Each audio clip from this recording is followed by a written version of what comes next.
So this board's so big, I'm gonna have to cover it in 2 pieces. So I just kind of round the edges and then pull it in here.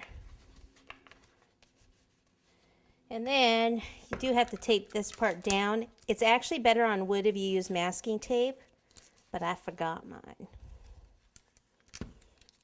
It sticks a lot better than the regular tape.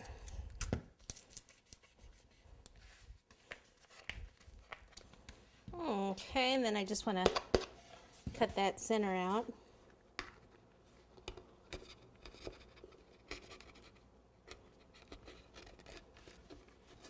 Okay, and then I'm ready to pop this back on.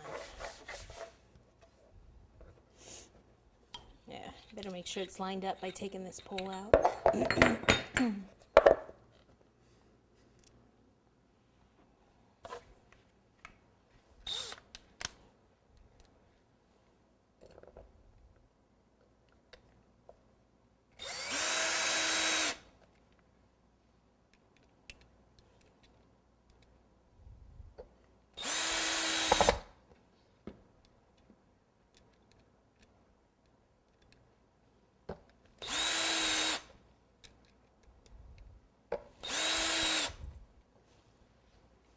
Okay, put this back on and think we're in business. Actually, I want this way.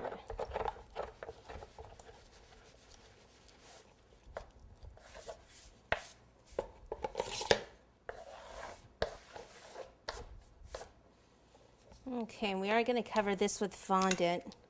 I'll just maybe tape that and see if it'll stay in one spot rather than turning on me.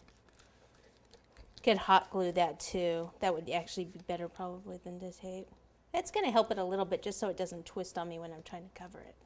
Okay, so what I need to do now when I'm working on this is actually raise this up.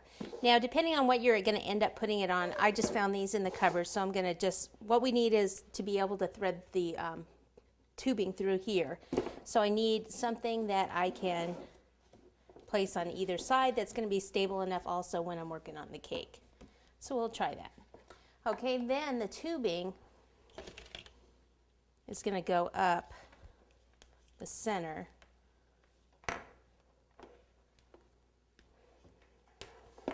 Okay, so from underneath there, and then just push that up.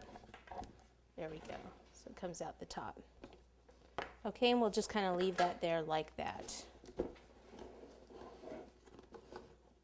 Like a little straw. Okay. Now I can go ahead and I'm going to actually cover, let's see here. I'm going to cover some of this first just because it'll be a little easier to cover it now than when I put the other cake on top. So I'm just going to cover from here down with some fondant. So let me get my white fondant out.